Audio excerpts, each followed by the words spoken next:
Assalamualaikum warahmatullahi wabarakatuh. Alhamdulillahirabbil alamin. Segala puji hanya milik Allah Subhanahu wa Ta'ala, Tuhan semesta alam. Dialah yang maha agung, yang maha perkasa, yang memberikan kemuliaan kepada siapa yang Dia kehendaki dan mencabutnya dari siapapun yang Dia kehendaki. Shalawat serta salam semoga senantiasa tercurah kepada junjungan kita Nabi Muhammad Shallallahu Alaihi Wasallam, kepada keluarga beliau, para sahabat, serta seluruh umat beliau yang istiqamah hingga akhir zaman. Sahabat sekalian, semoga Allah senantiasa melimpahkan rahmat dan keberkahan kepada kita semua. Pada kesempatan kali ini, kita akan mulai menyelami salah satu kisah yang sangat menarik, sekaligus penuh pelajaran dari kitab Tarikh Al-Umam wa Al-Muluk, karya ulama besar Abu Ja'far Muhammad bin Jarir At-Tabari. Kitab ini merupakan salah satu karya sejarah Islam yang menghimpun banyak riwayat dari para ulama salaf mengenai berbagai peristiwa besar sejak awal penciptaan hingga perjalanan umat-umat terdahulu. Sebelum kita masuk ke dalam pembahasan, saya mengajak Anda untuk menyimak video ini hingga selesai. Jangan terburu-buru mengambil kesimpulan hanya dari satu bagian saja, karena kisah ini akan disampaikan secara bertahap sebagaimana urutan yang terdapat dalam kitab. Pada bagian-bagian berikutnya, kita akan terus mengikuti alur riwayatnya, sehingga setiap peristiwa dapat dipahami dengan lebih utuh. Kini marilah kita mulai pembahasannya. Dalam riwayat ini disebutkan bahwa yang pertama dan menjadi pemimpin, kepala, sekaligus panglima dalam golongan tersebut adalah iblis. Semoga laknat Allah senantiasa tertimpakan kepadanya. Kemudian dijelaskan bahwa Allah Azza wa Jalla telah memperindah penciptaannya. Allah memuliakannya, mengangkat derajatnya, serta menganugerahkan kepadanya kedudukan yang sangat tinggi. Bahkan sebagaimana disebutkan dalam riwayat ini, Allah memberinya kekuasaan atas langit, dunia, dan bumi, serta menjadikannya sebagai salah seorang penjaga surga. Bayangkanlah betapa tinggi kedudukan yang dimilikinya saat itu. Kemuliaan, kehormatan, dan amanah yang begitu besar telah Allah titipkan kepadanya. Tidak ada satupun dari semua itu yang diperolehnya karena kekuatannya sendiri. Semuanya adalah karunia dan anugerah dari Allah Subhanahu wa Ta'ala. Namun di balik kemuliaan yang begitu besar itu, muncul sesuatu yang perlahan menghancurkan seluruh kehormatannya. Riwayat ini menyebutkan bahwa iblis mulai berlaku sombong kepada Tuhannya. Ia mengaku memiliki sifat ketuhanan dan mengajak makhluk-makhluk yang berada di bawah kekuasaannya untuk menyembah dirinya. Kesombongan itulah yang menjadi awal dari kehancurannya. Maka Allah Subhanahu wa Ta'ala mengubahnya menjadi setan yang terkutuk. Kehormatannya dihapuskan, kemuliaannya dicabut, seluruh kekuasaan yang dahulu dianugerahkan kepadanya dilenyapkan. Allah melaknatnya dan mengusirnya dari langit-langitnya di dunia. Lebih dari itu, disebutkan pula bahwa tempat tinggal iblis bersama para pengikut, pendukung, dan golongannya di akhirat adalah neraka jahanam. Karena itu penulis kitab memanjatkan doa agar Allah melindungi kita dari kemurkaannya, dari setiap amal yang mendekatkan kepada kemurkaannya, serta dari keadaan kembali kepada keburukan setelah memperoleh petunjuk. Setelah menyampaikan pengantar tersebut, Abu Ja'far Muhammad bin Jarir At-Tabari menjelaskan bahwa beliau akan mulai memaparkan berbagai riwayat dari para ulama salaf mengenai kemuliaan-kemuliaan yang pernah Allah berikan kepada iblis sebelum ia berlaku sombong kepada Tuhannya dan mengaku memiliki sesuatu yang bukan haknya. Beliau juga akan menguraikan berbagai peristiwa yang terjadi selama masa kekuasaan iblis, hingga sebab-sebab yang membuat seluruh nikmat, kemuliaan, dan kedudukan itu dicabut darinya. Dan insya Allah, pada pembahasan selanjutnya, kita akan mulai memasuki riwayat-riwayat tersebut satu demi satu, mengikuti susunan yang terdapat dalam kitab, agar kita dapat memahami kisah ini secara utuh sebagaimana diriwayatkan oleh para ulama terdahulu. Sebelum kita mulai, saya mengajak Anda untuk tetap menyimak video ini hingga selesai. Jangan lewatkan satu bagian pun, karena setiap riwayat dalam kitab ini saling berkaitan dan disusun secara berurutan. Dengan mengikuti pembahasannya dari awal hingga akhir, insya Allah kita akan lebih mudah memahami alur kisah serta pelajaran yang terkandung di dalamnya. Jadi, tetaplah bersama channel ini, dan mari kita menyelami setiap lembar demi lembar pembahasan dari kitab Tarikh Al-Umam wa Al-Muluk, mengikuti riwayatnya secara bertahap sebagaimana yang disampaikan oleh penulisnya, Abu Ja'far Muhammad bin Jarir At-Tabari. Bayangkan sejenak, jauh sebelum peristiwa pembangkangan yang mengguncang alam semesta, ada sebuah masa ketika iblis berada pada kedudukan yang sangat tinggi. Dalam riwayat yang dinukil oleh Imam At-Tabari, disebutkan bahwa iblis bukanlah makhluk biasa. Ia termasuk golongan yang paling mulia, paling terhormat, dan memiliki kedudukan yang sangat istimewa. Ibnu Abbas meriwayatkan bahwa iblis termasuk di antara makhluk yang paling dimuliakan. Ia dipercaya menjadi penjaga surga-surga, sebuah amanah yang tidak diberikan kepada sembarang makhluk. Kepercayaan itu menunjukkan betapa besar kedudukan yang pernah ia miliki di sisi para penghuni langit. Tidak hanya itu, riwayat tersebut juga menyebutkan bahwa kepadanya diberikan kekuasaan atas langit dunia. Bahkan kekuasaan itu juga meliputi bumi. Sebuah wilayah yang sangat luas menunjukkan bahwa iblis pernah memegang amanah yang begitu besar sebelum datangnya peristiwa yang mengubah seluruh perjalanan hidupnya. Kemudian datang riwayat lain dari Ibnu Abbas yang menjelaskan bahwa di antara para malaikat terdapat satu golongan yang disebut sebagai jin. Iblis termasuk dari golongan tersebut. Dalam riwayat itu dijelaskan bahwa ia mengatur urusan yang berada di antara langit dan bumi. Sebuah tugas yang menggambarkan betapa tingginya posisi yang pernah ia emban. Lalu riwayat berikutnya yang dibawakan melalui As-Sudi semakin menguatkan gambaran tersebut. Disebutkan bahwa iblis dijadikan sebagai penguasa langit dunia. Ia berasal dari satu kelompok malaikat yang dikenal dengan sebutan Al-Jin. Sebuah penyebutan yang memiliki penjelasan tersendiri yang kemudian akan diterangkan pada kelanjutan riwayat berikutnya. Semua riwayat ini memperlihatkan satu kenyataan yang sangat menarik. Sebelum dikenal sebagai makhluk yang terlaknat, iblis pernah berada pada puncak kemuliaan. Ia memegang amanah, memiliki kekuasaan, dan menempati kedudukan yang tidak dimiliki oleh kebanyakan makhluk lainnya. Riwayat-riwayat ini mengajak kita memahami bagaimana besarnya posisi yang pernah dimiliki iblis sebelum datang peristiwa yang menjadi titik balik dalam sejarah penciptaan. Dan dari sinilah kisah itu terus bergerak. Riwayat berikutnya akan menjelaskan mengapa kelompok malaikat itu dinamakan Al-Jin, bagaimana asal-usul penyebutan tersebut, serta bagaimana rangkaian peristiwa selanjutnya mulai mengungkap perjalanan iblis yang kelak mengubah seluruh arah sejarah. Riwayat dalam kitab ini kemudian melanjutkan penjelasan yang semakin memperlihatkan betapa agungnya kedudukan yang pernah dimiliki iblis. Disebutkan bahwa kelompok itu dinamakan Al-Jin karena mereka adalah para penjaga surga. Dan di antara para penjaga itu, iblis memegang amanah bersama kaumnya.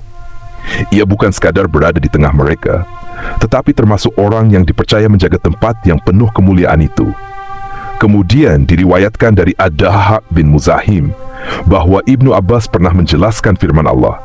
Lalu mereka semuanya bersujud kecuali iblis. Ia termasuk golongan Al-Jin.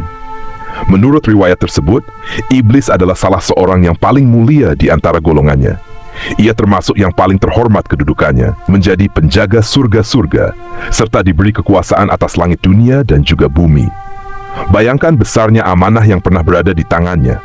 Dari penjaga surga hingga memegang kekuasaan atas langit dunia dan bumi, semuanya menunjukkan bahwa ia pernah menempati derajat yang sangat tinggi. Tidak sedikit pun riwayat ini menggambarkan iblis sebagai makhluk yang hina sejak awal. Justru sebaliknya, ia pernah memperoleh kepercayaan yang sangat besar. Riwayat lain dari Ibnu Abbas kembali menegaskan hal yang sama. Di antara para malaikat terdapat satu golongan yang disebut Al-Jin, dan iblis termasuk bagian dari golongan itu. Ia bertugas mengatur urusan di antara langit dan bumi. Sebuah amanah yang menggambarkan keluasan tanggung jawab yang pernah diembannya. Namun perjalanan itu tidak berlangsung selamanya. Riwayat ini kemudian menyampaikan dengan kalimat yang sangat singkat, tetapi begitu mengguncang. Setelah semua kemuliaan, setelah seluruh amanah dan kedudukan yang pernah dimilikinya, iblis melakukan kedurhakaan. Ia membangkang terhadap perintah Allah. Karena kedurhakaannya itulah Allah mencabut kedudukan yang selama ini ia miliki. Kemuliaannya lenyap. Amanah yang pernah berada di tangannya hilang. Dan ia pun diubah menjadi setan yang terkutuk, terusir dari kemuliaan yang dahulu pernah menjadi bagiannya. Begitulah riwayat dalam kitab ini menggambarkan perubahan yang sangat besar dalam perjalanan iblis.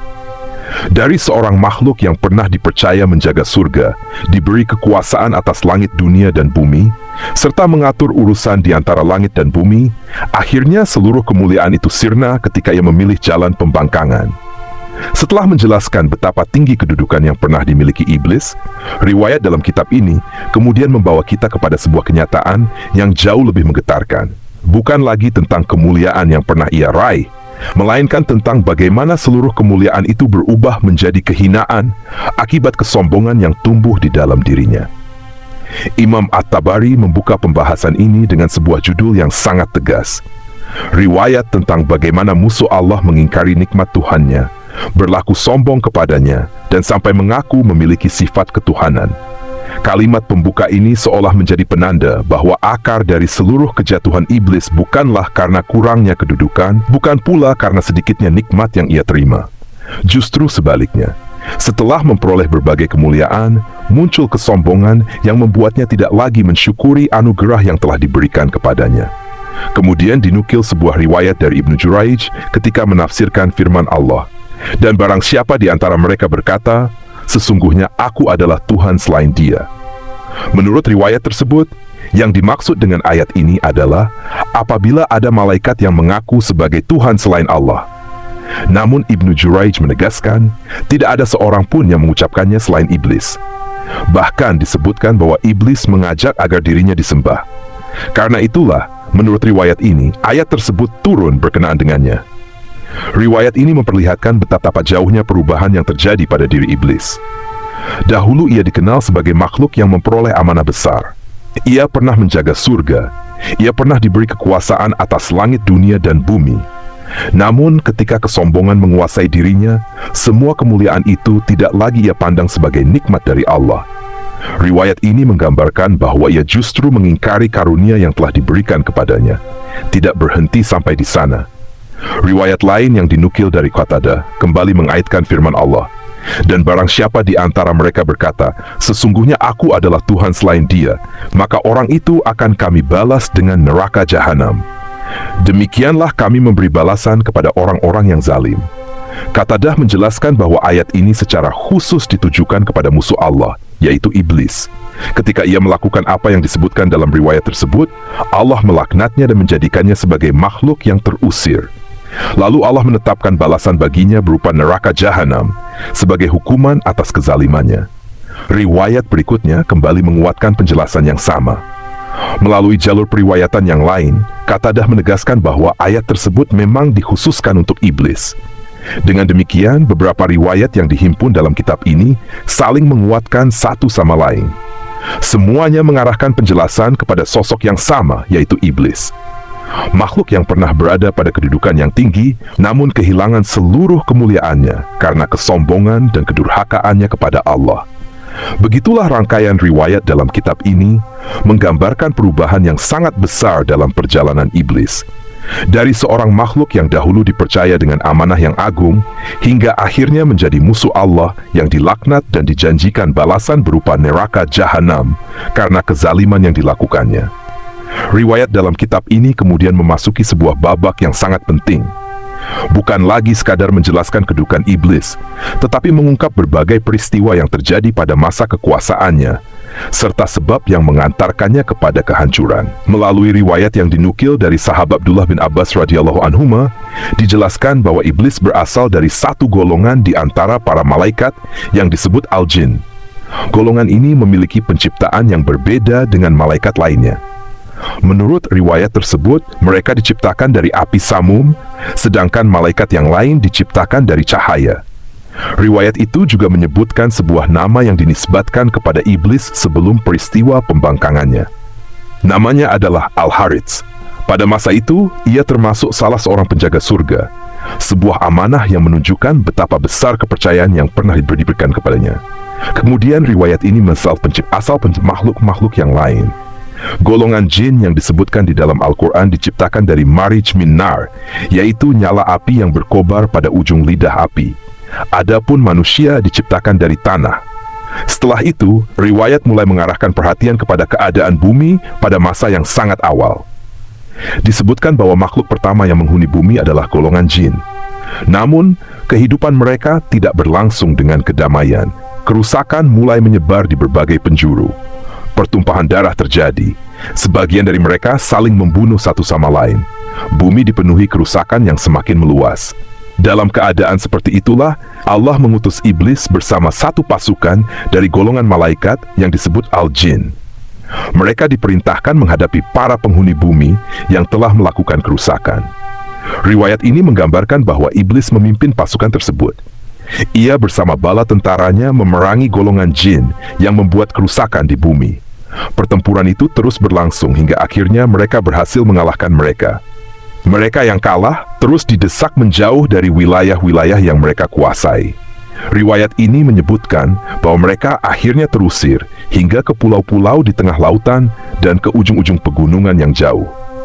Pada saat itulah terjadi sebuah perubahan yang tidak terlihat oleh makhluk lain. Setelah berhasil melaksanakan tugas itu, iblis mulai memandang dirinya dengan penuh kekaguman. Keberhasilan yang seharusnya menjadi alasan untuk semakin bersyukur, justru berubah menjadi sebab munculnya rasa bangga terhadap dirinya sendiri. Di dalam hatinya terlintas sebuah keyakinan yang sangat berbahaya.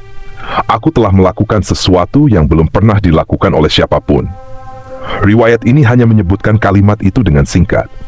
Namun kalimat yang singkat tersebut menjadi pertanda bahwa sesuatu mulai berubah dalam diri iblis. Kesombongan tidak muncul dalam sekejap. Ia berawal dari kekaguman terhadap diri sendiri.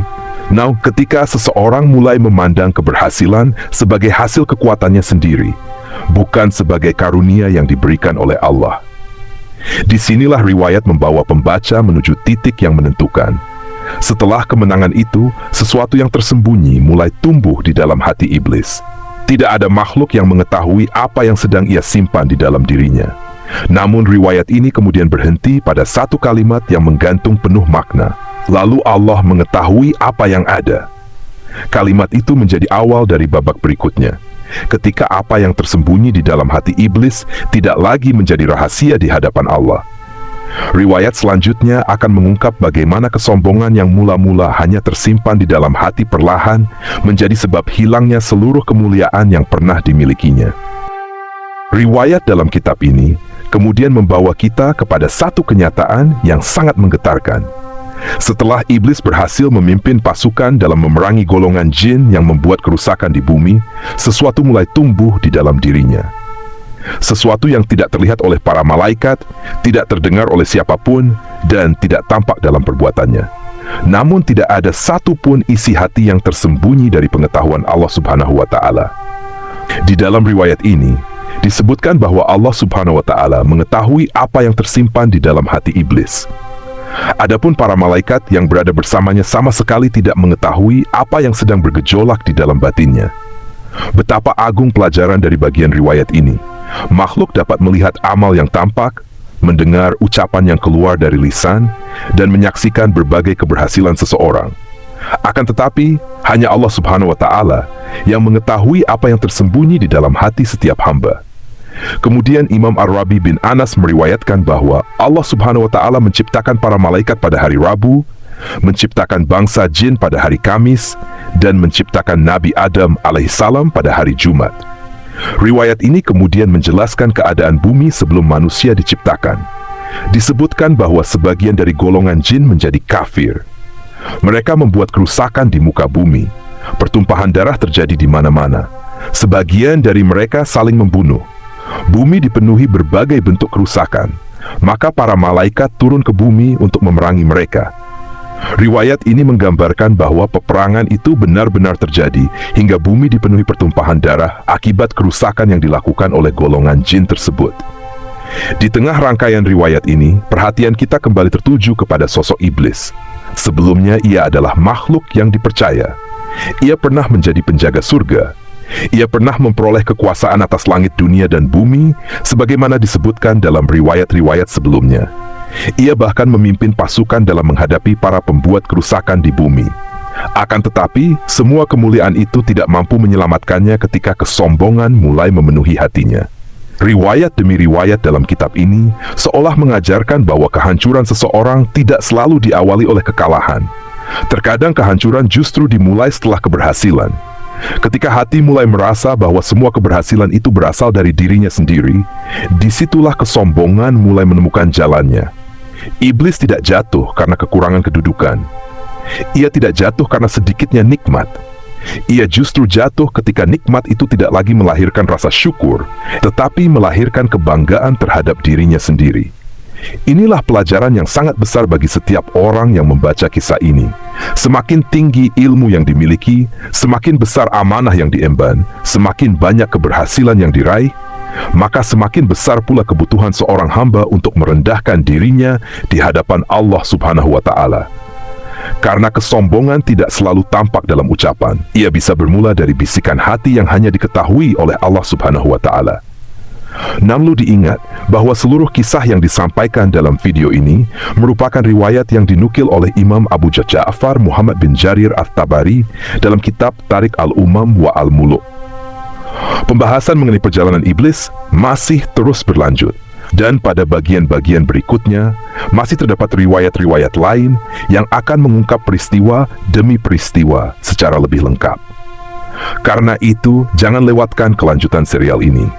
Masih banyak riwayat menarik dari kitab klasik ini yang akan kita telusuri bersama secara bertahap, sehingga alur kisahnya dapat dipahami secara utuh sesuai urutan yang dinukil dalam kitab. Semoga Allah Subhanahu wa Ta'ala menjadikan kisah ini sebagai pelajaran yang menambah keimanan, menumbuhkan rasa tawadu, serta menjaga hati kita dari kesombongan yang dapat membinasakan. Jazakumullahu khairan atas perhatian dan kebersamaan Anda. Bila ada kebaikan dalam penyampaian ini, semoga semuanya berasal dari Allah Subhanahu wa Ta'ala. Dan bila ada kekurangan, semoga Allah Subhanahu wa Ta'ala mengampuni kekhilafan kita semua. Wassalamualaikum warahmatullahi wabarakatuh.